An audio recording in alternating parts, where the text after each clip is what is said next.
as I promised, now we get to look at Matthew Barney.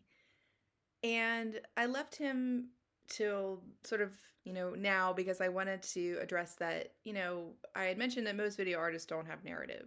It's not really about that particularly. But with Matthew Barney, we have to talk about the fact that his work was meant to be a cycle or what he called a series. And it's called the Craymaster cycle or the Craymaster series. And you might look at your module and be like, she put these videos all out of order. They're not in the right order. Yes, they are. When he made the videos, he actually purposely numbered them differently. So the way that they are ordered, I can't remember at the top of my head, but I think like number 4 is first, number 1's next. You get my point. They're all out of, you might be like, they're out of order. They are not. They are intended to be numbered in that fashion. That's the first thing that should let you know you're in for a wild ride when it comes to Matthew Barney. And these works defy, I think, almost any type of analysis. Um, to say that I know what's going on in these movies would be a lie. I have ideas about what's going on in these movies, and so do many other art historians and many other critics. But I think the only person who truly knows what's going on is Matthew Barney. And that's just fine by me. I don't mind the improbable or the unexpected, it doesn't bother me. But if you're used to things making sense, these movies might drive you batty, drive you mad a little bit because they really do go against the grain of the expected, might we say. Now, the movies kind of explore themes of gender. They explore sexuality. They explore power. They explore disability. They explore different ability. They look at beauty through a lens that is quirky and distorted, and truly, truly, truly are some of the most artistic pieces I've ever seen. I may not know what's going on totally in these pieces, but I can't help but want to watch because the imagery is gorgeous and bizarre and luxurious and tactile, and it's just a feast for the eyes, might we say. So if you watch just even a little bit of one of these, I hope your expectations are blown away by the visuals, because the visuals truly, truly are amazing. And by the way, over on the right hand image, he used to be married to the pop singer Bjork. So if you've ever listened to the Sugar Cubes, one of my favorite groups from back in my high school heydays, or listen to Bjork on her own as a solo performer, she is a very inventive singer-songwriter in her own right. So they were a very interesting pair together, right? When she was part of his life and making art alongside of him. Now, one thing that was really kind of cool about these pieces, and I actually got to go see this installation, is once he was done with the movies, the Guggenheim Museum of Art actually had a retrospective where they installed different objects that he had made for the movies and then showed all the movies. So I was actually up in New York in 2003 for the College Art Association conference. And basically the show was up at that time, so I got to go to the Guggenheim and interact with all these movies and all these objects, and it was an amazing experience to be able to see that show. It was really quite a special, special moment, might we say. But his work, it really, there's a narration there, but what exactly is going on? Your guess is as good as mine on a lot of levels. And but I will never ever stop watching these movies because they defy all expectations. Even today, I think that they are shocking and glorious and beautiful and insane all at the same time. So hopefully you give them a little bit of a look. I now want to kind of move into artists that they use the TV, let's say, as a prop, or they use it as something sculptural. Now, the best person I can think of is Namjoon Paik. And Paik left us a couple years ago, so no longer making art. But he's really considered almost like the father of video art. So you talk to people and they often will cite him as the father of video art making. And again, it wasn't so much about like narration per se. So not, like looking at at someone like Viola, let's say, that's making like video projections. It was more about how he was using TVs. So he's often known for these like sculptural pieces that he does. He came from Korea, so a lot of Zen Buddhist ideas get kind of bound up in his pieces. You might remember he was part of the Fluxus movement within conceptual art. This is one of his first pieces that he did called TV Buddha. Absolutely adore this piece. And it's wonderful because it shows his roots, it shows where he comes from. It's art about him in his background, but it also is really about TV. He said, skin has become inadequate in interfacing with reality. What a prescient statement. Prescient means to see the future. And I believe very strongly that Pak definitely saw what was coming. Because I would argue that people aren't very good sometimes these days with interacting with people in their own flesh. They want to text, or they want to, send out a TikTok, or, they want to do anything besides be with people. They've done studies about teenagers where they don't really go see their friends. They will just text them or be on Snapchat or something, where the physicality of it isn't part of it anymore. So, I'm older, so I can't really speak to their personal lived experience, but it's always intriguing to me as someone, who's 46 to be like, wow, we really don't want to see other people anymore. A lot of us don't, And so skin has become inadequate in interfacing with reality. We're kind of in these other spaces, might we say. And he also talked about how he thought, using TVs would replace like painting. Now, I don't think, that didn't end up coming to pass. It's just like photographers saying that you wouldn't need to paint anymore because there was photography. But I do think he was correct in video art becoming a new methodology.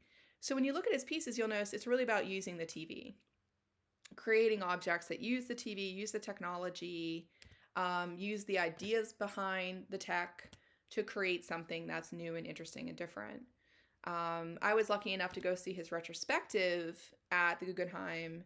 And again, it was really amazing because, there was this idea that, what we were seeing was so very new and very intriguing. So when I was in New York in 2000, I was lucky enough to go see his retrospective there, where you got to see a lot of his old TV pieces, and you got to see pieces like Global Groove, like installed. I love this pieces with all the TVs like down in the atrium. You might wonder why the images are so bad. I took these with a real camera with film, right? So it's the year 2000. And I leave them because it's another lesson for my students about that's what a film photograph might look like, under not so great lighting circumstances, where we just see digital now and that's all we know.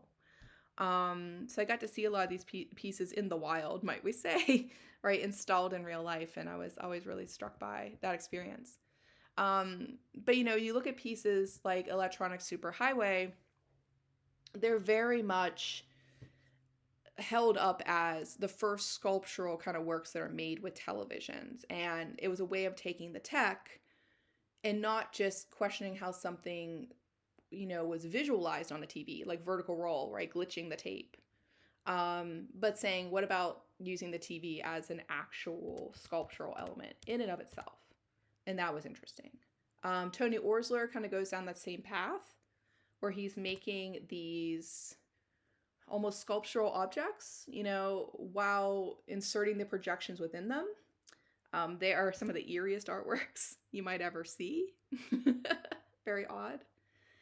And then there's people like Krzysztof Wojcicki, who think about, how can you use these works kind of in a maybe social kind of way?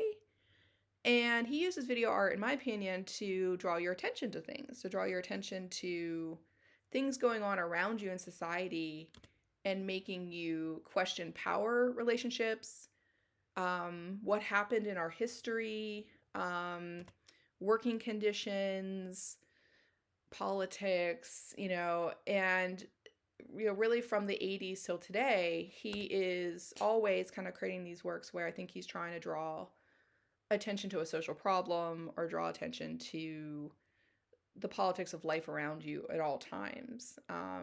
And the works, to me, they become part and parcel of the environment around you, so they become interesting in that way as well. This project, his Tijuana project, was him interviewing people in Tijuana about their working conditions.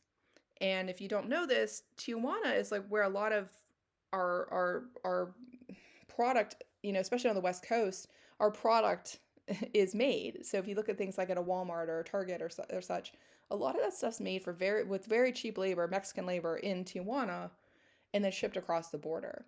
So a lot of these people that you interview were talking about like what is it like to work right under these conditions, right? Might we say?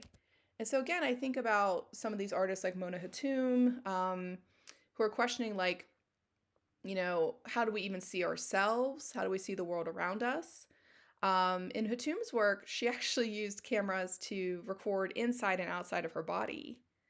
And she almost put it forward as kind of like almost a medical like device. I always think that the way that she showed these, where she projected them through these circular cameras kind of down on the floor, inside this kind of cylinder, kind of looks like, a medical device that you were sitting inside. And she titled the work Corps étranger, which means strange body. So the sense that like we're in our own bodies, we're in the wrapper of our bodies, but do we really know what's in there? Do we understand what's in there? And then are we repulsed by it if we're shown it? Like I remember telling someone like I, wasn't fully sedated for my colonoscopy when I recently had hit that age, like yay. By the way, you shouldn't be happy about having to get a colonoscopy. It's a total joke. But how I could see like on the camera if I wanted to, right? And a lot of people were like, "Oh God, oh," and I was like, I guess I'm an art person where I'm not shocked by much, but the whole time I could just think that, like some people, they don't want to know anything about their bodies. It's like an alien terrain that they're not interested in. So in these pieces, I think she's calling attention to something we may not want to see, just the same way that Wojcicka is calling attention to things we might not want to see. And then, Jenny Holzer, her works use LED projections, etc., to frame these little pithy little sayings, right? This is from her Guggenheim's project that she did in 1989. This is another good shot as well, where she used the LED running screens, like the ticker tape screens you see at the stock market, right? Just to say these little pithy phrases. She projected things on the outside of the building. And so her work is known for these kind of bumper sticker statements of, what do we really want? What are we really about? Who are we really as people? Do we want to see that? So just like with Hatoum's work, maybe you don't want to see what the body really is. Holzer to me seems to be saying, like, do you want to really understand who you really are, who we really are, right, as people? And she puts these things out in a public place where you can't avoid them.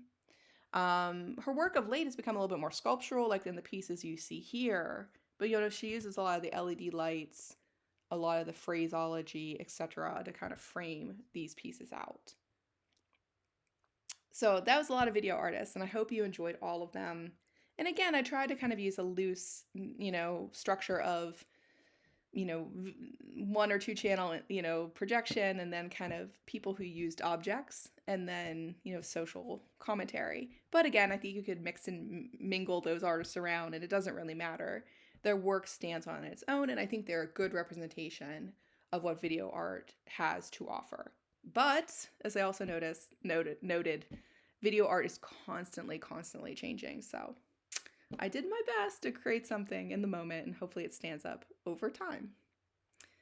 Next, we're going to be looking at digital art and thinking a little bit about how you can use digital tools to alter imagery and change it, and how that's a new kind of landscape of art making as well.